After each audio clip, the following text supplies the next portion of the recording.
2025 champions trophy semifinal match रे विराट कोहली एक बड़ सफलता हासिल करछंती।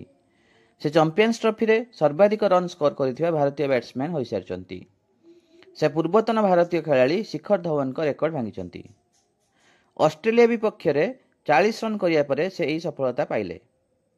धवन एही टूर्नामेंट रे 10टी मैच रे 701 रन करथिले। कोहली एबे एही संख्या अतिक्रम करि सारछंती। यार अर्थ हेउछि जे से एही टूर्नामेंट रे रन स्कोर करिया मामला रे नूतन भारतीय किंग पालटिछंती।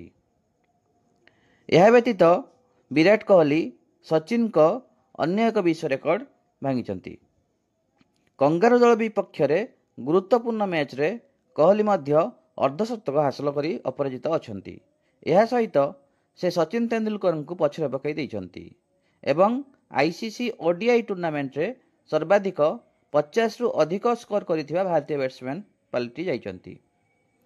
विश्व रेकर्ड सचिन को नाम रे थिला, जे 58 इनिंग्स रे 23 थर एही सफलता हासिल करथिले। कोहली एबे 53 इनिंग्स रे 24 थर 50 रु अधिक रन कर सारछंती। भारतीय अधिनायक रोहित शर्मा 42 इनिंग्स रे 1850 रु अधिक स्कोर सहित एही तालिकार तृतीय स्थान रे अछंती। कुमार सांगकारा चतुर्थ एवं रिकी पंटिंग पंचम स्थान रे अछंती। सेमीफाइनल रे विराट कोहली मध्य एक दिवसीय मैच रे 8000 रन पूर्ण करछंती। से मात्र 159 इनिंग्स रे एही सफलता हासिल करछंती। सचिन को परे एपरि करिबारे से केवल द्वितीय खेलाड़ी भाबे विवेचित हेबे।